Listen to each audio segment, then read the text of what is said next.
Hi friend, ID sir classes में आपका बहुत बहुत स्वागत है। दोस्तों, इस वीडियो में हम आवर्धन और प्रकाश के अपवर्तन के बारे में पढ़ेंगे। देखिए, इसमें पहला क्वेश्चन है, यदि किसी प्रतिबिंब का आवर्धन -0.65 है तो उस प्रतिबिंब की प्रकृति क्या होगी। अच्छा, देखिए यहाँ पर जो आवर्धन है वो किस में दिया है, ऋणात्मक दिया है। किस में दिया है, ऋणात्मक। तो जब भी आवर्धन ऋणात्मक होता है तो जो प्रतिबिंब बनता है वो कैसे बनता है, वास्तविक बनता है। कैसे बनता है, वास्तविक बनता है। ध्यान दीजिएगा कि जब भी आवर्धन, ठीक है, कैसा होगा, ऋणात्मक होगा तो कैसा प्रतिबिंब बनेगा, वास्तविक बनेगा। कैसे बनेगा, वास्तविक बनेगा। अब ये देखिए, अब वास्तविक हम बताए थे। देखिए, प्रतिबिंब दो ही प्रकार से बनता है, ये तो आभासी बनता है या तो वास्तविक बनता है। तो आभासी में देखिए सी लगा, तो सी से क्या हो जाएगा, सीधा। और जब भी आभासी बनेगा तो हमेशा कैसा बनता है, सीधा बनता है। वास्तविक में हमेशा उल्टा, वास्तविक में सीधा कभी नहीं बनता, वास्तविक में कैसा बनता है, उल्टा बनता है। तो कौन सा ऑप्शन सही हो जाएगा, इसका डी वाला सही हो जाएगा। अब आपको इतना ध्यान रखना है कि जब भी आवर्धन ऋणात्मक होगा तो वास्तविक बनता है, ठीक है। वास्तविक के साथ हमेशा प्रतिबिंब कैसा होता है, उल्टा होता है। अगर आवर्धन ऋणात्मक है तो कैसा बनेगा, छोटा बनेगा। अगर धनात्मक है तो बड़ा बनता है। क्वेश्चन है कि वस्तु के प्रतिबिंब की ऊंचाई से वस्तु की ऊंचाई का अनुपात क्या होगा। तो देखिए, अभी पढ़ ही चुके हैं कि जो आवर्धन होता है m बराबर a-b/u बराबर कितना होता है, I/O होता है। ये फार्मूला आपको इसके पहले वाले वीडियो में देखे होंगे, तो वहाँ न्यूमेरिकल हमने लगवाया था। तो वहाँ आपको बताए थे कि I क्या होता है, इमेज, O क्या होता है, ऑब्जेक्ट। यानी ये क्या होता है, प्रतिबिंब की लंबाई। किसकी लंबाई होती है, प्रतिबिंब की लंबाई या ऊंचाई कहेगा, और इसको वस्तु की लंबाई या ऊंचाई कहेगा। तो यही क्वेश्चन है कि प्रतिबिंब की ऊंचाई से वस्तु की ऊंचाई का अनुपात क्या कहलाता है। तो ये आवर्धन कहलाता है। किस प्रकार का आवर्धन, रेखीय आवर्धन कहलाता है। तो कौन सा ऑप्शन सही हो जाएगा, इसका डी वाला सही हो जाएगा। दोस्तों, हमने प्रकाश चैप्टर से इसके पहले 3 वीडियो बना के अपलोड कर दिया है। यदि वो वीडियो नहीं देखे हैं तो प्लेलिस्ट से वो वीडियो जरूर देख लीजिएगा। अगला क्वेश्चन है कि आवर्धक शीशा होता है, आवर्धक शीशा होता है तो आवर्धक शीशा क्या होता है, किसका बना होता है, उत्तल लेंस का बना होता है। नेक्स्ट वीडियो हम लेंस से संबंधित क्वेश्चन देखेंगे। इसमें देखिए, सिर्फ पूछा कि आवर्धक शीशा किसका बना होता है, उत्तल लेंस का होता है। किसका होता है, उत्तल लेंस का होता है। अगला क्वेश्चन है, देखिए अगला क्वेश्चन है, 1.2 सेंटीमीटर ऊंचाई की एक वस्तु दर्पण से 60 सेंटीमीटर की दूरी पर वास्तविक प्रतिबिंब पाने के लिए 20 सेंटीमीटर की फोकसीकरण के एक अवतल दर्पण के 30 सेंटीमीटर के पहले रखी हुई है। वस्तु प्रतिबिंब की ऊंचाई ज्ञात कीजिए। देखिए, इसको किस प्रकार लगाना हम जानते हैं कि जो m होता है किसके बराबर होता है, -b/u होता है। अब बराबर किसके होता है, I/O के। किसके होता है, I/O के क्या होता है, बराबर होता है। इसके पहले अभी बताएं फार्मूला ये होता है आवर्धन का। अब इसे में वैल्यू रख देना है तो माइनस फार्मूले में होता है तो माइनस रख दिए। ये क्या होता है, देखिए जो v होता है क्या होता है, प्रतिबिंब की दूरी होता है। किसका होता है, प्रतिबिंब की दूरी, ये वस्तु की दूरी होता है। तो प्रतिबिंब की दूरी देखिए कहाँ पे है, ठीक है। आपको देखना है कि प्रतिबिंब की दूरी कहाँ पे बन रहा है। तो प्रतिबिंब की दूरी क्या होगी, प्रतिबिंब की लंबाई। अच्छा, ये प्रतिबिंब की लंबाई निकालनी है। देखिए, इसमें पूछा है प्राप्त प्रतिबिंब की ऊंचाई क्या होगी। अच्छा, प्रतिबिंब की ऊंचाई देखिए, यहाँ पे पूछा है प्रतिबिंब की ऊंचाई। प्रतिबिंब मतलब देखिए यानी इमेज की ऊंचाई, यानी आई का वैल्यू पूछा है। क्या पूछा है, आई का वैल्यू पूछा है। अब देखिए प्रतिबिंब की दूरी कितना है, देखिए यहाँ पर कह रहा है 1.2 सेंटीमीटर ऊंचाई की एक वस्तु, यानी वस्तु की जो ऊंचाई है, यानी ओ का जो वैल्यू दिया है, देख यहाँ पर देखिए बराबर का चिन्ह लगाते हैं, यहाँ वैल्यू पुट करते हैं। देखिए ओ का जो वैल्यू दिया है वो कितना दिया है, 1.2 दिया है। कितना दिया है, 1.2। आई का वैल्यू हमें पूछ रहा है तो आई को हम ऐसे लिख देंगे, ठीक है। एक वस्तु दर्पण से 7 सेंटीमीटर की दूरी पर वास्तविक प्रतिबिंब पाने के लिए वास्तविक प्रतिबिंब कितनी दूरी पर, 60 सेंटीमीटर की दूरी पर, ठीक है। तो वास्तविक प्रतिबिंब की दूरी यानी v की वैल्यू कितना दिया है, ये 60 दिया है। कितना दिया है, 60 दिया है। अच्छा, देखिए अवतल दर्पण है तो क्या होगा, माइनस होगा। क्या होगा, -60 होगा। देखिए एक फार्मूले में माइनस होगा, एक इसमें माइनस होगा, तो ऐसे लिख लेंगे। अवतल दर्पण से 20 सेंटीमीटर की फोकसीकरण प्राप्त करता है, तो यहाँ से फोकस का वैल्यू दिया है, ठीक है। एक अवतल दर्पण से 30 सेंटीमीटर पहले रखी हुई वस्तु कितनी दूरी पर रखी हुई, 30 सेंटीमीटर पे, यानी कितना हो जाएगा, -30। अच्छा, देखिए ए माइनस क्या हो जाएगा, प्लस हो जाएगा। 30 से काटेंगे 2 बार कटेगा, कितनी बार कटेगा, 2 बार कटेगा। और त्रिया गुणा करेंगे कितना होगा, 12 दूनी 24 यानी 2.4 होगा। और यहाँ पे देखिए माइनस लगा है तो कितना होगा, -2.4 होगा। देखिए 2.4 भी ऑप्शन में, ये नहीं करना आपको, -2.4 होगा। तो कौन सा ऑप्शन सही होगा इसका, ए वाला सही हो जाएगा। कौन सा हो जाएगा, ए वाला सही हो जाएगा। अगला क्वेश्चन है, एक साधारण आवर्धक ग्लास में निम्न शामिल होता है। तो जो एक साधारण आवर्धक ग्लास में निम्न शामिल होता है तो क्या शामिल होता है, उसकी छोटी फोकल लंबाई के उत्तल लेंस होता है। क्या होती है, छोटी फोकल लंबाई के उत्तल लेंस होते हैं। अगला क्वेश्चन है, देखिए अभी समझाएं क्वेश्चन, आभासी और सीधी छवि के लिए दर्पण का आवर्धन होना चाहिए। हम बताएं, देखिए आभासी में सी लगा है तो हमेशा कैसा, आभासी के साथ सीधा ही बनेगा, सीधा बनेगा। अब इस आभासी के लिए क्या होना चाहिए, आवर्धन का वैल्यू धनात्मक होना चाहिए। क्या होना चाहिए, धनात्मक होना चाहिए। तो कौन सा ऑप्शन सही होगा इसका, सी वाला सही हो जाएगा। देखिए आवर्धन आभासी अगर प्रतिबिंब बन रहा है, ठीक है, और धनात्मक, देखिए आभासी में ऐसे लिखा जा रहा है, ऐसे धनात्मक में ऐसे लिखा जा रहा है। तो देखिए ये वाला ए वाला थोड़ा सा मिलता जुलता रहता है, ठीक है। तो आभासी में हमेशा धनात्मक, इसको याद करने का ही ट्रिक होता है। आभासी में ऐसे लिख जा रहा, धनात्मक में ऐसे लिख जा रहा है। देखिए इसी दूसरे उल्टा बन रहा है कि नहीं, तो ऐसे आप कोरिलेट करा के आप याद रख सकते हैं ज़्यादा टाइम तक। अगला क्वेश्चन है, देखिए अगला क्वेश्चन है, श्वेत प्रकाश का वह घटक, ठीक है। अब देखिए यहाँ से प्रकाश का अपवर्तन शुरू हो जाएगा। क्या हो जाएगा, प्रकाश का अपवर्तन शुरू हो जाएगा। कि श्वेत प्रकाश का वह घटक जिसका अपवर्तनांक अधिकतम होता है वह रंग होता है। तो देखिए इसके पहले वाली वीडियो देखे होंगे तो वहाँ भी समझाए थे, हम आपको फिर से समझा देते हैं। जब भी प्रकाश की किरण प्रिज्म पड़ती है तो 7 रंगों में विभक्त हो जाती है। कितने रंगों में, 7 रंगों में विभक्त हो जाती है। इसी को प्रकाश का क्या बोलते हैं, प्रकीर्णन बोलते हैं। क्या बोलते हैं, प्रकाश का प्रकीर्णन बोलते हैं, ठीक है। अब ये उसमें हम बताए थे, जो सबसे ऊपर होता है, यानी देखिए सबसे ऊपर क्या होता है, रेड होता है, ठीक है। इसको आपको याद करना पड़ेगा। देखिए हम जैसे याद किए हैं, रॉय ROY, रॉय जी, ठीक है। क्या होगा ये जी, इसके नीचे क्या होता है BIB, ठीक है। तो बताए थे जो सबसे ऊपर होता है, ठीक है, यानी रेड मतलब लाल, जो लाल होगा इसका तरंग दैर्घ्य सबसे अधिक होता है। क्या होता है, तरंग दैर्घ्य सबसे अधिक होता है। तो जिसकी तरंग दैर्घ्य सबसे अधिक होता है उसका अपवर्तनांक सबसे कम होता है। उसका अपवर्तनांक क्या होता है, सबसे कम होता है। अब इसमें पूछा है कि जिसका अपवर्तनांक अधिकतम होगा, तो अपवर्तनांक जिसका अधिकतम होगा, ठीक है, अपवर्तनांक जिसका अधिकतम होगा उसका तरंग दैर्घ्य क्या होगा, सबसे कम होगा। तो इसमें देखिए लाल का तो भाई सबसे कम हो जाएगा अपवर्तनांक। उसके बाद फिर ऑरेंज है, ऑरेंज इसमें दिया नहीं, फिर येलो है, इसका भी अधिक हो जाएगा। ग्रीन हरा है, इसका भी हो जाएगा। अब बचा सबसे कौन, बैगनी, ठीक है। कौन बचा, बैगनी, क्योंकि बैगनी देखिए बैगनी सबसे नीचे है, ठीक है। बैगनी जब सबसे नीचे है तो इसका जो हमारा तरंग दैर्घ्य क्या होगा, सबसे कम होगा। तरंग दैर्घ्य सबसे कम है तो अपवर्तनांक क्या होगा, सबसे अधिक हो जाएगा। तो कौन सा ऑप्शन सही हो जाएगा इसका, बी वाला सही हो जाएगा। अगला क्वेश्चन है, देखिए जब हम पानी से भरे स्विमिंग पूल के फर्श को देखते हैं तो ऐसा प्रतीत होता वह इसकी है। अच्छा देखिए जब हम स्विमिंग पूल से को देखते हैं फर्श को तो वास्तविक गहराई से कम गहरा दिखाई देता है। कैसा दिखाई देता है, वास्तविक गहराई से कम गहरा दिखाई देता है। कैसा दिखाई देता है, वास्तविक गहराई से कम गहरा दिखाई देता है। अगर ये क्वेश्चन पूछ ले, ठीक है, कि किस प्रकाश के किस घटना के कारण होता है, तो देखिए जो चीज़ें एक्चुअल में होती हैं, बस आपको इसको ट्रिक्स ही समझिएगा, ठीक है, इसको ट्रिक ही समझिएगा। जो वास्तव में होती है, वास्तव में क्या होती है, रियल में वो होता है, लेकिन वैसे हमें दिखाई नहीं देता। जैसे देखिए इसकी गहराई जितना उतना ही तो गहरा है, लेकिन हमें वास्तविक गहराई से कम गहरा दिखाई दे रहा है, लेकिन वास्तव में गहरा है लेकिन कम दिखाई दे रहा है ना, प्रतीत ऐसा होता है। जब ये ऐसे करेगा तो क्या होता है, उसमें हमेशा प्रकाश का अपवर्तन होगा। किस घटना के कारण होगा, प्रकाश के अपवर्तन के कारण होगा। कैसा होगा, अपवर्तन के कारण होगा। तो क्या होता है, ऐसा प्रतीत होता है वास्तविक गहराई से कम गहरा दिखाई दे रहा है। अगर यहाँ पे पूछा होता प्रकाश के किस घटना के कारण होता है, तो प्रकाश के अपवर्तन के कारण ऐसा होता है। अगला क्वेश्चन है, अगले क्वेश्चन से पहले दोस्तों आपसे रिक्वेस्ट, यदि आप चैनल पे न्यू हैं तो प्लीज़ चैनल को सब्सक्राइब जरूर कर दीजिएगा। वीडियो आपको अच्छा लगेगा तो लाइक कमेंट करके फीडबैक जरूर दीजिएगा, क्योंकि लाइक कमेंट करना फ्री कॉस्ट होता है, तो आप तो लाइक कमेंट तो जरूर कर सकते हैं।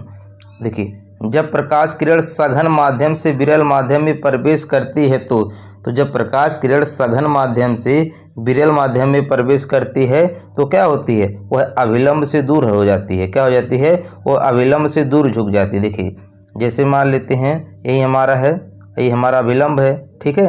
ये क्या हो गया, सघन माध्यम हो गया। क्या हो गया, सघन माध्यम हो गया, ठीक है। ये हमारा क्या हो गया, सघन हो गया। ये हमारा क्या हो गया, विरल हो गया। क्या हो गया, विरल। तो जब भी देखिए सघन माध्यम से आएगा तो ये क्या होगा, विरल में जैसे जाता है ये अभिलंब आना इसको ऐसे चाहिए, लेकिन ये क्या होगा, ये अभिलंब से दूर हट जाता है। तो कौन सा हो जाएगा, इसका सी वाला सही हो जाएगा। कौन सा ऑप्शन सही होगा, इसका सी वाला सही हो जाएगा। अगला क्वेश्चन है कि सूर्य से आने वाली किरणों वायुमंडल द्वारा अपवर्तित होती है, इसके कारण आभासी सूर्यास्त वास्तविक सूर्यास्त से लगभग होता है। देखिए दो टर्म आएगा इसमें, एक तो सूर्योदय आएगा, क्या आएगा, सूर्योदय आएगा, और एक क्या आएगा, सूर्यास्त आएगा। तो सूर्योदय 2 मिनट पहले दिखाई देता है, ठीक है। सूर्योदय क्या होता है, 2 मिनट पहले दिखाई देता है, और सूर्यास्त 2 मिनट बाद दिखाई देता है। अब इसमें देखिए क्या क्वेश्चन में कहा, आभासी सूर्यास्त वास्तविक सूर्यास्त, यानी सूर्यास्त से लगभग क्या होता है, तो 2 मिनट बाद होता है, ठीक है। क्या होता है, 2 मिनट बाद होता है। तो कौन सा ऑप्शन सही होगा, इसका डी वाला सही हो जाएगा। अगर यहीं पर सूर्यास्त की जगह सूर्योदय होता तो क्या होता, 2 मिनट पहले होता। क्या होता, 2 मिनट पहले होता। अगर ये पूछा होता प्रकाश के किस घटना के कारण होता है तो ये क्या होगा, इसका आंसर अपवर्तन हो जाता। क्या हो जाता, अपवर्तन हो जाता। अगला क्वेश्चन है कि जब प्रकाश अभिलंब के अनुदिश आपतित होता है और हवा से होते हुए जल में प्रवेश करता है तो प्रकाश की दिशा, तो प्रकाश देखिए अभिलंब के अनुदिश आपतित होता है तो उसमें कोई परिवर्तन नहीं होगा। क्या होगा, उसमें कोई परिवर्तन नहीं होगा। अगला क्वेश्चन है, देखिए ये क्वेश्चन तो बहुत आसान है, अगर कक्षा 9-10 में देखे होंगे तो साइंस में ये क्वेश्चन आप कई बार पढ़ चुके होंगे, ठीक है। देखिए इसको देखिए कह रहा साइन आई और साइन आर का अनुपात क्या कहलाता है। तो देखिए पढ़ोगे कि एन बराबर क्या होता है कि साइन, देखिए अभी इस पे न्यूमेरिकल भी मिलेगा, साइन आई बटे साइन आर होता है। इसी को क्या बोलते हैं, स्नेल का नियम बोलते हैं। क्या बोलते हैं, स्नेल का नियम। और जहाँ पर एन होता है तो अनुपात क्या कहलाता है, एन को हम लोग क्या जानते हैं, अपवर्तनांक बोलते हैं। क्या बोलते हैं, अपवर्तनांक बोलते हैं। तो कौन सा ऑप्शन सही होगा, इसका ए वाला सही हो जाएगा। अगला क्वेश्चन है, देखिए अगला क्वेश्चन काफ़ी इंपॉर्टेंट है, कई बार पूछा हुआ है कि तारों के टिमटिमाने का क्या कारण है। तो तारे का टिमटिमाना किसके कारण होता है, तो अगर पूछे प्रकाश के किस घटना के कारण, तो क्या होगा, प्रकाश के अपवर्तन के कारण होता है। किसके कारण होता है, प्रकाश के अपवर्तन के कारण होता है। लेकिन ये चीज़ इसमें क्वेश्चन में नहीं पूछा है। इसमें पूछा है तारे के टिमटिमाने का कारण क्या होता है, तो इसका क्या कारण होता है, हवा के विभिन्न परतों के घनत्व में परिवर्तन की वजह से अपवर्तनांक में निरंतर परिवर्तन के कारण क्या होता है, तारे को टिमटिमाने का कारण होता है। अगला क्वेश्चन है कि किसी पदार्थ का अपवर्तनांक, देखिए दिया है किसी पदार्थ का अपवर्तनांक भिन्न भिन्न माध्यमों में प्रकाश के संचरण के सापेक्ष से संबंध किया जा सकता है। से संबंध किया जा सकता है किससे, चाल से, ठीक है। सापेक्ष चाल से संबंध किया जाता है, किससे, उसके चाल से। क्योंकि देखिए जो अपवर्तनांक होता है ये भी पढ़े हैं कि निर्वात में क्या होता है, निर्वात में प्रकाश की चाल बटे माध्यम में प्रकाश की चाल। तो अब देखिए भिन्न भिन्न माध्यम में प्रकाश के संचरण, तो इसमें चाल ही तो होता है, तो चाल से संबंध किया जा सकता है। तो कौन सा ऑप्शन सही होगा, इसका डी वाला सही हो जाएगा। कौन सा हो जाएगा, डी वाला सही हो जाएगा। अगला क्वेश्चन है कि जब प्रकाश जल से होते हुए हवा में प्रवेश करता हुआ, जल से होते हुए हवा में प्रवेश करता है तो उसकी बदल जाती है, तो उसकी क्या बदलती है, हमेशा चाल बदलती है। उसका क्या हमेशा बदलता है, चाल बदलता है। जल से हवा में प्रवेश करेगा या हवा से जल में जाएगा तो सिर्फ परिवर्तन किस में होता है, उसके चाल में परिवर्तन होता है।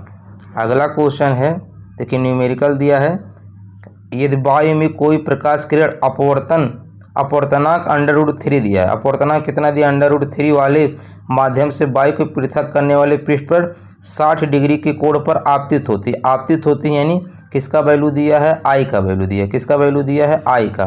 तो किरण माध्यम से कोण पर अपवर्तित होती है यानी किसका पूछ रहा है, आई का पूछ रहा है। तो देखिए हम जानते हैं कि एन बराबर किसका होता है, एन बराबर साइन आई अपान क्या होता है, साइन आर होता है, ठीक है। क्या होता है, साइन आर।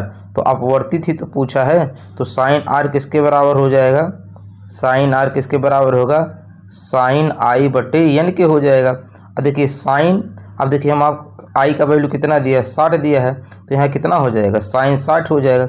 यहाँ पे हम आपको डायरेक्ट समझा रहे हैं, यहाँ साइन आई है, आई का वैल्यू 60 है तो साइन 60 हो जाएगा। और साइन 60 का वैल्यू कितना होता है, √3/2 होता है। कितना होता है, √3/2। और एन का वैल्यू देखिए कितना दिया, √3 दिया, तो ये भी तो नीचे ही आएगा, √3 से √3 कट जाएगा। अब इधर बचेगा कितना, देखिए इधर 2 बचा, ऊपर 1, यानी देखिए अब ये इधर कितना बचा, साइन आर, तो 1/2 इधर कितना बचा हुआ है, 1/2। 1/2 किसका होता है, साइन 30 का वैल्यू होता है। किसका होता है, साइन 30 का वैल्यू होता है। इधर कितना है, साइन आर है, ठीक है, तो साइन से साइन कट जाएगा, आर बराबर कितना हो जाएगा, 30। तो कौन सा ऑप्शन सही हो जाएगा, इसका डी वाला सही हो जाएगा। कौन सा ऑप्शन सही हो जाएगा, इसका डी वाला सही हो जाएगा। अगला क्वेश्चन है, देखिए अगला क्वेश्चन है, का उपयोग करते हुए अपवर्तनांक के मान की गणना की जा सकती है। का उपयोग करते हुए अपवर्तनांक के मान की गणना किया जा सकता है। तो अपवर्तनांक की गणना की जा सकती है तो किस नियम से करते हैं, स्नेल के नियम से भी पढ़े हैं। जो अपवर्तनांक होता है वहीं जो एन होता है क्या होता है, साइन आई अनुपार साइन आर होता है। जो एन होता है अपवर्तनांक होता है, और इसी नियम को क्या बोलते हैं, स्नेल का नियम बोलते हैं। अगला क्वेश्चन है, देखिए अगला क्वेश्चन है, यदि प्रकाश हवा से किसी माध्यम ए में प्रवेश करता है जिसका अपवर्तनांक कितना है, तो माध्यम ए में प्रकाश की चाल क्या होगी। तो माध्यम ए में प्रकाश की चाल क्या होगी। अच्छा, माध्यम ए में पूछ रहा है, तो देखिए हम जानते ही जो एन होता है, जो एन होता है, एन किसके बराबर होता है, ठीक है। देखिए निर्वात में प्रकाश की चाल, तो निर्वात में प्रकाश की चाल होता है कितना है, 3 × 10⁸ होता है। निर्वात में जो प्रकाश की चाल होता है वो कितना होता है, 3 × देखिए यहाँ पे 3 लिखा हुआ है, 3 × 10⁸। नीचे क्या होता है, माध्यम में प्रकाश की चाल जो पूछ रहा है। तो देखिए अगर एन यहाँ इधर लाएंगे तो इधर साइड में क्या आ जाएगा, देखिए फार्मूले में तो यही होता है कि निर्वात में प्रकाश की चाल बटे माध्यम में प्रकाश की चाल, ये किसके बराबर होता है, अपवर्तनांक के। तो अपवर्तनांक नीचे आएगा तो यहाँ क्या हो जाएगा, माध्यम में प्रकाश की चाल, अपवर्तनांक है कितना, 1.33 है। तो देखिए जब 1.33 से क्या करेंगे, अब भाग करेंगे, जब भाग करेंगे तो आपका आ जाएगा, कौन सा ऑप्शन सही हो जाएगा, इसका डी वाला सही हो जाएगा। ठीक है, कौन सा हो जाएगा, देखिए दशमलव जब हटाएंगे तो इधर कितना हो जाएगा, 300 हो जाएगा। कितना होगा, 300। जब भाग देंगे तो आपको 133 से क्या करना है, 300 में भाग देंगे तो कितना आएगा, 2.26 आ जाएगा। इधर 10⁸ है ही, तो कौन सा ऑप्शन सही हो जाएगा, इसका सी वाला सही हो जाएगा। अगला क्वेश्चन है, देखिए अगला क्वेश्चन है, निम्नलिखित में से कौन सा प्रकाशीय परिघटना सूर्योदय और सूर्यास्त के समय सूर्य की चक्रिका चपटी प्रतीत होने को परिभाषित करती है। अच्छा देखिए चपटी नहीं होती है, लेकिन चपटी आपको प्रतीत होती है। तो जब भी जहाँ प्रतीत की बात करेगा वहाँ क्या हो जाएगा, वायुमंडलीय अपवर्तन होता है। वहाँ पे कौन सी प्रकाश की घटना होगा, अपवर्तन होता है। कौन सा होता है, अपवर्तन होता है। तो कौन सा ऑप्शन सही हो जाएगा, इसका डी वाला सही हो जाएगा।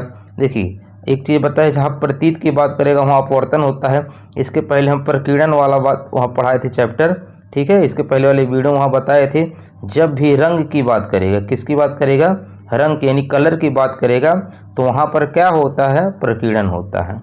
अगला क्वेश्चन है, देखिए अगला क्वेश्चन है कि आग के ऊपर उठने वाली गर्म वायु की विक्षुब्ध प्रवाह में दिखने वाले पिंडों की यादृच्छिक दुलमुल गति को निम्नलिखित में से किस घटना द्वारा परिभाषित किया जाता है। तो उसकी जो दुलमुल गति होती है उस किसके कारण होती है, उसके अपवर्तन के कारण होते हैं। तो क्या हो जाएगा, वायुमंडलीय अपवर्तन हो जाएगा। क्या हो जाएगा, वायुमंडलीय अपवर्तन हो जाएगा। अगला क्वेश्चन है कि बैगनी, हरे, नारंगी और पीले रंगों में से किसका अपवर्तनांक सबसे कम होगा। तो देखिए किसका अपवर्तनांक सबसे कम होगा, तो देखिए जिसका तरंग दैर्घ्य सबसे अधिक होगा। ठीक है, अभी पढ़ाए हैं ना कि जिसका तरंग दैर्घ्य सबसे अधिक होता है उसका अपवर्तनांक क्या होता है, सबसे कम होता है। तो अब देखिए इसमें किसका हो जाएगा, रॉय जी, यही तो होता है रॉय जी BIB। अब देखिए अपवर्तनांक सबसे किसका होगा, रेड तो ऑप्शन में है नहीं, तो ऑरेंज यानी नारंगी। तो इसका तरंग दैर्घ्य क्या होगा, सबसे अधिक होगा। भाई इसमें क्या होगा, इसका तरंग दैर्घ्य सबसे अधिक होगा। तो इसका जब तरंग दैर्घ्य नारंगी सबसे अधिक होगा तो अपवर्तनांक क्या होगा, सबसे कम हो जाएगा। तो कौन सा ऑप्शन सही हो जाएगा, इसका बी वाला सही हो जाएगा। कौन सा हो जाएगा, इसका बी वाला सही हो जाएगा। कौन सा हो जाएगा, बी वाला सही हो जाएगा। दोस्तों आप लोग थोड़ा लाइक कमेंट कम करते हैं, इसको ज़रूर कर दीजिएगा, लाइक कमेंट करते रहिएगा। और किसी कारणवश से 3-4 दिन वीडियो नहीं बना पाए हैं, ठीक है, लेकिन अब आज से कंटिन्यू वीडियो आपको मिलेगा। अगला क्वेश्चन है कि रात्रि में तारे के कारण टिमटिमाते हुए दिखाई देते हैं। तो अभी बताए हैं कि जो तारे का टिमटिमाना होता है वो क्या होता है, अपवर्तन होता है। तो तारों के प्रकाश के वायुमंडलीय अपवर्तन के कारण। तो कौन सा ऑप्शन सही हो जाएगा इसका, सी वाला सही हो जाएगा। कौन सा सही होगा इसका, सी वाला सही हो जाएगा। अगला क्वेश्चन है, यदि अपवर्तनांक का मान बढ़ता है, क्वेश्चन में ध्यान से पढ़िएगा, दिया है कि यदि अपवर्तनांक का मान बढ़ता है तो जब अपवर्तनांक का मान बढ़ता है तो प्रकाश की दिशा में विचलन होता है। तो कौन सा ऑप्शन सही होगा इसका, बी वाला सही हो जाएगा। अगला क्वेश्चन है कि जल में डुबाए जाने पर कोई छड़ पात्र के अंतरा पृष्ठ पर चिपटी हुई प्रतीत होती है। अच्छा देखिए, जब कोई छड़ डुबाया जाता है, ठीक है, तो चिपटा दिखाई देता है, ऐसे लगता है कि अब यहाँ पे सटा हुआ है, लेकिन ऐसा होता नहीं है, ठीक है। तो जो प्रतीत होता है, जहाँ पर प्रतीत की बात करेगा तो वहाँ पे क्या होता है, प्रकाश के अपवर्तन होता है, वहाँ पे क्या होता है, प्रकाश का अपवर्तन होता है। तो कौन सा ऑप्शन सही हो जाएगा इसका, बी वाला सही हो जाएगा। अगला क्वेश्चन है कि बारिश की बूंदों के माध्यम से सूर्य के प्रकाश के अपवर्तन के कारण एक इंद्रधनुष देखा जाता है। इसका अर्थ यह है कि, तो इसका अर्थ क्या होता है आपको बताना। इसका यह अर्थ होता है सूर्य की रोशनी बहुरंगी है। क्या इसका अर्थ होता है कि जो सूर्य की रोशनी होती है वो क्या होती है, बहुरंगी होती है। तो कौन सा ऑप्शन सही होगा इसका, ए वाला सही हो जाएगा। अगला क्वेश्चन है कि वायुमंडलीय अपवर्तन के कारण क्षितिज के निकट देखे जाने पर किसी तारे की आभासी स्थिति उसकी वास्तविक स्थिति से थोड़ी होती है और यह आभासी स्थिति जिसके परिणाम स्वरूप तारे टिमटिमाते हैं। तो इसमें क्या भरा जाएगा यही आपको बताना है। तो देखिए ये क्या होता है कि किसी तारे की जो आभासी स्थिति उसकी वास्तविक स्थिति से थोड़ी ऊंची होती है। ध्यान दीजिएगा, थोड़ी क्या होती है, ऊंची होती है और ये आभासी स्थिति बदलती रहती है जिसका परिणाम स्वरूप तारे टिमटिमाते हैं। तो कौन सा ऑप्शन सही होगा इसका, सी वाला सही हो जाएगा। कौन सा सही होगा इसका, सी वाला सही हो जाएगा। अगला क्वेश्चन है कि वास्तविक सूर्योदय से 2 मिनट पहले सूर्य दिखना और वास्तविक सूर्यास्त के लगभग 2 मिनट बाद तक सूर्य दिखने के कारण किसके जिम्मेदार ठहराया जा सकता है। देखिए वास्तविक में होता नहीं लेकिन प्रतीत होता है, तो जहाँ प्रतीत होगा वहाँ क्या होगा, अपवर्तन होगा। तो कौन सा ऑप्शन सही होगा इसका, डी वाला सही हो जाएगा। अगर यही क्वेश्चन कहा होता है कि 2 मिनट पहले या 2 मिनट पहले या 2 मिनट बाद लाल दिखाई देता है, क्या होता है, लाल दिखाई देता है, तो वहाँ पर कौन सा ऑप्शन सही हो जाता, प्रकीर्णन हो जाता है। ये भी ध्यान रखना है, ठीक है। यह 2 प्रकार से क्वेश्चन बनते हैं। कह रहे 2 मिनट पहले दिखाई देता है, बाद दिखाई देता है। तो यहाँ पर देखिए कलर की बात नहीं किया, जब अगर यहीं कह दिया तो लाल दिखाई देता है तो प्रकीर्णन सही हो जाएगा, लेकिन यहाँ पे क्या होगा, अपवर्तन सही होगा। अगला क्वेश्चन है कि निम्नलिखित में से कौन सा प्रकाश के अपवर्तन का उदाहरण नहीं है, प्रकाश के अपवर्तन का उदाहरण नहीं है। तो देखिए अस्त होते हुए सूर्य का रंग लाल होना, तो बताए थे जब रंग लाल, जहाँ पर कलर की बात करेगा वहाँ पे क्या हो जाएगा, प्रकीर्णन होता है। क्या होता है वहाँ पर, प्रकीर्णन होता है। तो अपवर्तन की अब देखिए यहाँ से घटना हो जाएगा, इंद्रधनुष का निर्माण अपवर्तन हो जाएगा, तारे का टिमटिमाना पढ़ चुके अपवर्तन होता है, मानव आँख द्वारा छवि का निर्माण ये भी क्या होता है, अपवर्तन होता है। अगला क्वेश्चन है कि सितारों की चमकने के पीछे क्या सिद्धांत होता है। आपको बताना है कि सितारों की चमकने के पीछे क्या सिद्धांत होता है। तो क्या सिद्धांत होता है, पृथ्वी के वायुमंडल की विभिन्न परतों का अपवर्तनांक लगातार बदलता है, इसके फलस्वरूप सितारे की छवि की स्थिति समय के साथ बदलती है। तो कौन सा ऑप्शन सही हो जाएगा इसका, ए वाला सही हो जाएगा। कौन सा हो जाएगा इसका, ए वाला सही हो जाएगा। अगला क्वेश्चन है, ठीक है, अगला क्वेश्चन है कि एक चम्मच जो टेढ़ा दिखता है किसका उदाहरण है। जो चम्मच है टेढ़ा दिखेगा तो किसका उदाहरण होगा, अपवर्तन का होता है। किसका उदाहरण होता है, अपवर्तन का होता है। तो कौन सा ऑप्शन सही होगा इसका, बी वाला सही हो जाएगा।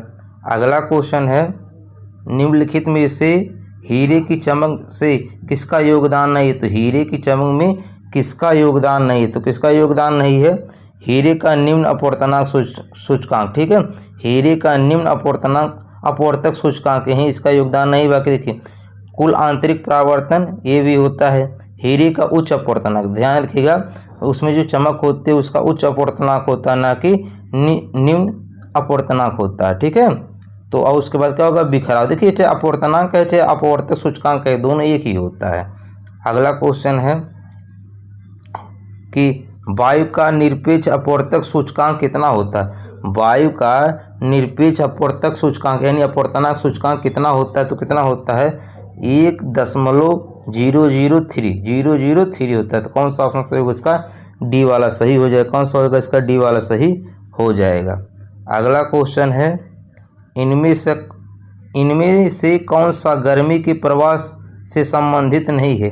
इनमें से कौन सा गर्मी के प्रवाह से संबंधित नहीं है, तो कौन सा नहीं है, रिफ्रैक्टिव। ठीक है, क्या नहीं संबंधित है, रिफ्रैक्टिव नहीं है। बाकी देखिए कंडक्टिव है, रेडिएटिव है, कनेक्टिव है, लेकिन कौन सा नहीं है, बी वाला सही नहीं है। अगला है जल का अपवर्तनांक 4/3 है। कितना दिया अपवर्तनांक, 4/3। तो जल में प्रकाश की गति, तो कुछ नहीं करना है, प्रकाश की गति में, निर्वात में प्रकाश की गति में 4/3 से भाग दे दीजिएगा, आपका आंसर आ जाएगा। तो चलिए इसको लगाते हैं, किस प्रकार से लगाना है। देखिए तो जो प्रकाश की गति होता है क्या होता है, 3 × 10⁸ होता है। ठीक है, अब यहाँ पर क्या होगा, जल में नीचे क्या होगा, अपवर्तनांक बराबर नीचे क्या होगा, जल में प्रकाश की गति। तो जल में माध्यम में पूछ रहा है, तो अपवर्तनांक यहाँ आ जाएगा। अपवर्तनांक का वैल्यू कितना है, 4/3 है। देखिए 4 कितना है, 3। तो ये देखिए जब पलटेगा 3 ऊपर चला जाएगा। कहाँ चला जाएगा, 3 ऊपर चला जाएगा, नीचे कितना होगा, 4 होगा। अब देखिए जब 3 का 3 में गुणा करेंगे कितना हो जाएगा, 9 हो जाएगा। यानी 9 × 10⁸ बटे कितना होगा, 4। अब 4 से जब भाग करेंगे देखिए तो कितना होगा, 4 दूनी 8, 1 बचेगा, 10 हो जाएगा, 4 दूनी 8, यानी 2.25 आएगा, 2.25 आएगा। तो कौन सा ऑप्शन सही होगा, इसका ए वाला सही हो जाएगा। कौन सा हो जाएगा, इसका ए वाला सही हो जाएगा। अगला क्वेश्चन है कि निर्वात से एक माध्यम में प्रकाश की गति के अनुपात को क्या कहा जाता है। तो क्या कहा जाता है, रिफ्रैक्टिव इंडेक्स कहा जाता है, यानी ये अपवर्तनांक ही है। ठीक है, रिफ्रैक्टिव इंडेक्स मतलब अपवर्तनांक। तो निर्वात से एक माध्यम में प्रकाश की गति, भाई देखिए निर्वात में प्रकाश की गति और किसी माध्यम में प्रकाश की गति वो अपवर्तनांक ही कहलाता है। तो क्या कहलाएगा, वो रिफ्रैक्टिव इंडेक्स कहलाएगा। अगला क्वेश्चन है कि किसी भी माध्यम का पूर्ण अपवर्तक सूचकांक हमेशा होता है। तो हमेशा कितना होता है, 1 से अधिक होता है। कितना होता है, 1 से अधिक होता है। अगला क्वेश्चन है, देखिए एक भी क्वेश्चन पढ़ ही चुके हैं, तारे रात को आसमान में क्यों टिमटिमाते हैं। तो अपवर्तन के कारण। किसके कारण, अपवर्तन के कारण। तो कौन सा ऑप्शन सही होगा, इसका बी वाला सही हो जाएगा। देखिए कुछ टॉपिक होते हैं आपको ध्यान रखना है। ठीक है, आप जब बार बार पढ़ेंगे तो आपको तुरंत ऑप्शन दिखने लगेगा। अगला क्वेश्चन है, देखिए वही क्वेश्चन आ गया है कि रात के समय तारों का टिमटिमाना, तो अपवर्तन देख लीजिए, तो वायुमंडलीय अपवर्तन हो जाएगा। कौन सा ऑप्शन सही होगा, इसका ए वाला सही हो जाएगा। कौन सा हो जाएगा, इसका ए वाला सही हो जाएगा। अगला क्वेश्चन है, देखिए ये भी क्वेश्चन पढ़ ही चुके हैं। जब प्रकाश की किरण एक सघन माध्यम से विरल माध्यम में विचरण करती है तो वह झुकती है, तो अविलंब से दूर और तीव्र गति से। तो कौन सा ऑप्शन सही हो जाएगा, इसका डी वाला सही हो जाएगा। कौन सा होगा, अविलंब से दूर जाती है और तीव्र गति से जाती है। ठीक है, सघन माध्यम से। देखिए जैसे ये सघन माध्यम ही बताया ना, सघन माध्यम से जब विरल में जाना, देखिए इसको ऐसे जाना है तो दूर ऐसे जाएगी और अविलंब से दूर हट जाएगी। आपका अविलंब इससे दूर होगी, और ध्यान रखना तीव्र गति से होती है। अगला क्वेश्चन है कि पानी से भरे एक गिलास में रखा गया नींबू गिलास की बगल से देखने पर इसके वास्तविक आकार से बड़ा प्रतीत होता है। तो वास्तविक देखिए यहाँ पर आ गए ना कि प्रतीत होता है, वास्तविक से बड़ा प्रतीत होता है, लेकिन है तो बड़ा ही है, लेकिन छोटा ही है, लेकिन बड़ा प्रतीत हो रहा है। तो जब भी प्रतीत की बात करेगा तो क्या होगा, अपवर्तन हो जाएगा। तो कौन सा ऑप्शन सही होगा, इसका सी वाला सही हो जाएगा। अगला क्वेश्चन है, देखिए यहाँ पर पूछ लिया है हीरे का निरपेक्ष अपवर्तनांक कितना होता है। तो हीरे का निरपेक्ष अपवर्तनांक कितना होता है, 2.42 होता है। कितना होता है, 2.42 होता है। इसको आपको ध्यान रखना, ये कई बार पूछा गया है। ठीक है, अगला क्वेश्चन है कि निम्नलिखित में से किस विकल्प का माध्यम दृष्टिगत रूप से कम सघन होता है। तो किसका कम सघन होता है, हवा का। ठीक है, किसका होता है, हवा का होता है। अगला क्वेश्चन है सूर्योदय एवं सूर्यास्त के समय सूर्य दीर्घवृत्ताकार दिखने का कारण होता है। देखिए अब इसमें प्रतीत होता है, तो जब प्रतीत होगा तो क्या होगा, अपवर्तन हो जाएगा। क्या हो जाएगा, इसमें अपवर्तन हो जाएगा। तो कौन सा ऑप्शन सही है, इसका ए वाला सही हो जाएगा। अगला क्वेश्चन है कि जब प्रकाश विरल माध्यम से सघन माध्यम में प्रवेश करता, अब यहाँ से देखिए कह रहा है विरल माध्यम से सघन, उसका उल्टा कर दिया, जिसको समझाएं इसके पहले। तो वह धीमा तथा हो जाता है, तो धीमा और हो जाता है, क्या हो जाता है, यही आपको बताना है। तो नॉर्मल की ओर झुक जाता है। कि अब देखिए भाई अभी तो पढ़े थे, जब सघन से विरल में आता है तो दूर हट जाता है। अब यहाँ पर क्या हो जाएगा, विरल से अगर सघन में आता है तो अभिलंब की ओर झुक जाएगा, यानी नॉर्मल, जिसको अभिलंब को क्या बोलते हैं, नॉर्मल, यानी नॉर्मल की ओर झुक जाएगा। तो कौन सा ऑप्शन सही होगा, इसका डी वाला सही होगा। कौन सा होगा, डी वाला सही हो जाएगा। अगला क्वेश्चन है कि प्रकाश की किरण पानी से गिलास तक जाती है, यह झुकता है। प्रकाश की किरण पानी से गिलास तक जाती है तो यह झुकता है, तो ये कहाँ झुकता है, यही आपको बताना है। क्या करना है, देखिए इसका आंसर क्या हो जाएगा, क्या होगा, सामान्य की ओर और धीमी हो जाता है। सामान्य की ओर यानी नॉर्मल की ओर और धीमी हो जाता है। क्या हो जाता है, धीमी हो जाता है। तो कौन सा ऑप्शन सही होगा, इसका सी वाला सही हो जाएगा। अगला क्वेश्चन है कि जब प्रकाश एक सघन माध्यम से विरल माध्यम में प्रवेश करता है तो इसकी गति पर क्या प्रभाव पड़ता है। ठीक है, जब प्रकाश की किरण एक सघन माध्यम से विरल माध्यम में प्रवेश करता है तो इसकी गति पर क्या प्रभाव पड़ता है, तो इसकी गति क्या हो जाती है, बढ़ती है। क्या होती है, बढ़ती है। अगला क्वेश्चन है कि वायुमंडलीय अपवर्तन के कारण सूर्योदय और सूर्यास्त लगभग क्या होता है, 2 मिनट तक देरी से हो सकता है। सूर्योदय और सूर्यास्त 2 मिनट, तो टाइम कितना होगा, 2 मिनट। तो कौन सा ऑप्शन सही होगा, इसका बी वाला सही हो जाएगा। कौन सा होगा, बी वाला सही हो जाएगा। अगला क्वेश्चन है कि सूर्य के वास्तव में क्षितिज के ऊपर से गुजरने और हमारे द्वारा पृथ्वी द्वारा इसकी छवि देखने में सक्षम होने के बीच समय अंतर कितना होता है, तो कितने समय का अंतर होता है, 2 मिनट का होता है। कितना होता है, 2 मिनट का होता है। अगला क्वेश्चन है कि जब प्रकाश सघन माध्यम से विरल माध्यम में प्रवेश करता है तो वह धीमा तथा हो जाता है, तो क्या हो जाता है, नॉर्मल से दूर झुकता है। क्या होता है, नॉर्मल से वो धीमा हो जाता है और नॉर्मल से दूर झुकता है।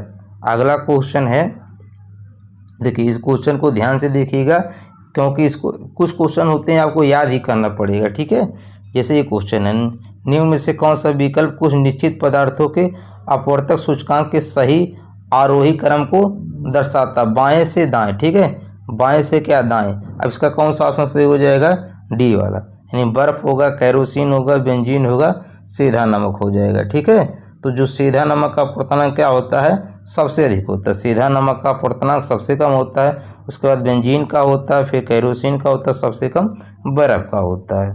अगला क्वेश्चन है कि निम्न में से किस माध्यम का अपवर्तनांक सबसे कम है। आपको बताना है इसमें से किसका अपवर्तनांक सबसे कम है, तो इसका भी पढ़ ही चुके हैं। हवा का अपवर्तनांक हमेशा क्या होता है, सबसे कम होता है। अगला क्वेश्चन है कि किस स्थिति में एक अविलंबित किरण, आपतित किरण और परावर्तित किरण सभी एक ही सतह पर होते हैं, एक ही सतह पर होते हैं। तो इसका कौन सा हो जाएगा, एक ही सतह पर होते हैं। किस स्थिति में होते हैं, अपवर्तन और परावर्तन दोनों में। ध्यान दीजिएगा, चाहे अपवर्तन हो चाहे परावर्तन हो, दोनों कंडीशन में क्या होते हैं कि अविलंबित किरण, आपतित किरण और परावर्तित किरण सभी एक ही सतह पर होते हैं। अगला क्वेश्चन है कि के कारण आकाश में तारे टिमटिमाते हैं, तो किसके कारण होते हैं, अपवर्तन के कारण। तो कौन सा ऑप्शन सही हो जाएगा, इसका डी वाला सही हो जाएगा। कौन सा होगा, डी वाला सही हो जाएगा। अगला क्वेश्चन है कि किस माध्यम में प्रकाश किरणों के झुकाव को कहा जाता है। अच्छा, किसी माध्यम में है, किसी माध्यम में प्रकाश किरणों के झुकाव को कहा जाता है, तो प्रकाश किरणों को झुकाव को क्या कहा जाता है, अपवर्तन कहा जाता है। ठीक है, किसी माध्यम में प्रकाश किरणों के झुकाव को अपवर्तन कहा जाता है। अगला क्वेश्चन है कि दो माध्यमों की मध्य सीमा पर प्रकाश के मुड़ने की घटना किसके प्रभाव से होती है, तो किसके प्रभाव से होती है, अपवर्तन। ठीक है, क्या होता है इसका आंसर, अपवर्तन। दो माध्यमों के मध्य सीमा पर प्रकाश के मुड़ने की घटना क्या होता है, अपवर्तन होता है। क्या होता है, अपवर्तन होता है। अगला क्वेश्चन है कि प्रकाशिक तंतु किस सिद्धांत पर काम करता है। अच्छा देखिए यहाँ पर आ गया है कि प्रकाशिक तंतु किस सिद्धांत पर काम करता है, तो किस पे काम करता है इसको आपको देखिए। प्रकाशिक जो तंतु होता है ये पूर्ण आंतरिक परावर्तन पर काम करता है।